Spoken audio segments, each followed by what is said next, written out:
Welcome back to the Candidates 2024. It's round number 8 and we're going to take a look at the game played between two Indian players, Gukesh and Vidit Gujarati. Alright, round number 8. Vidit with white pieces against Gukesh black. Gukesh lost against Alireza in the last round before the rest day, and it was a dramatic loss for him, and now he's looking to strike back. And here, it all started with a6. As Anand mentioned, this move is so rare that he hasn't faced it, like he hasn't never faced it before. And it's actually interesting because like people play bishop e7, people play bishop c5, people even play d6 here or h6, but definitely not a6. And after a6, Vidit spent whole 20 minutes and castled his king, though it is very obvious. h6, a4, look, a6, h6, and now bishop c5 is finally played. Bishop e3, d6, knight bd2, castle, c3, rook 8. Of course, white can damage structure by playing c5, d takes c5, but at this point, you know, black will play bishop e6, trade this bishop off the board, and then it's completely fine that this structure is actually good, because at some point, okay, knight 7, knight g6, knight f4 might come up. So it's actually a good position to play with black pieces, because it's equal. Before and now he decided to take. And though Vidit has some space advantage, computer already doesn't give him a lot of, you know, priority over black pieces.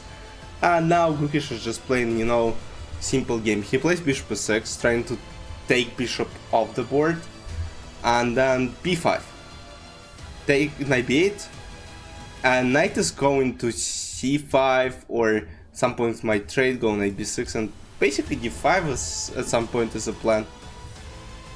Queen c2, knight bd7, d4, queen a8, rook e1, ab5, rook a5. So now Vidit starts having some problems with the opponent b5, and he plays c4. I mean, it's quite obvious. Queen a8, and now Gukesh has full control over a file, and he's up almost 30 minutes on the clock. And already at this point, Vidit feels comfortable. Though he lost in last game, being up a pawn against Alireza, and guys, it's actually very hard. Like, you know, chess is a very hard game in terms of like losing. When you lose, it's so painful, and it might take a lot of time to recover, and especially after losses like Gukesh lost in the last round, that's absolutely heartbreaking.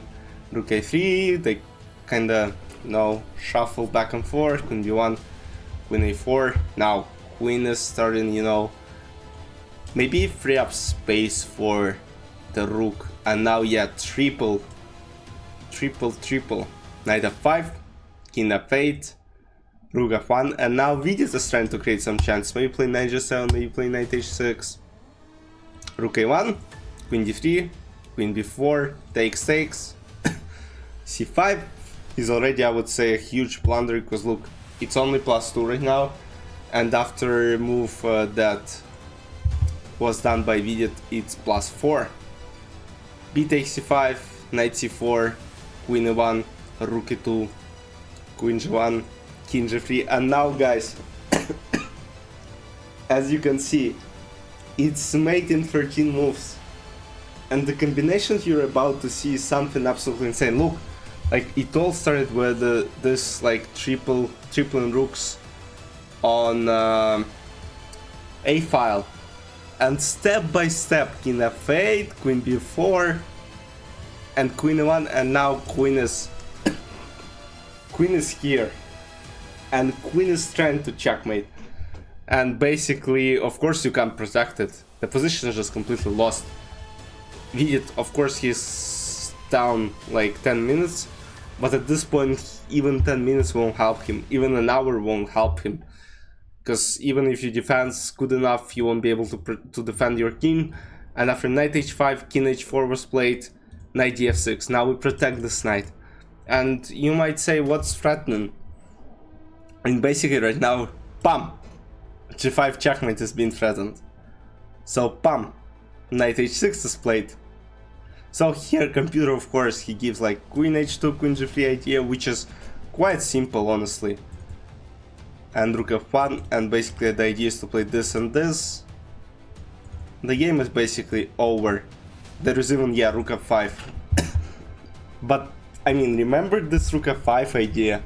Because few moves later, knight df6, what was played was knight h6, queen h2, knight f5, rook f1. This is what basically was played.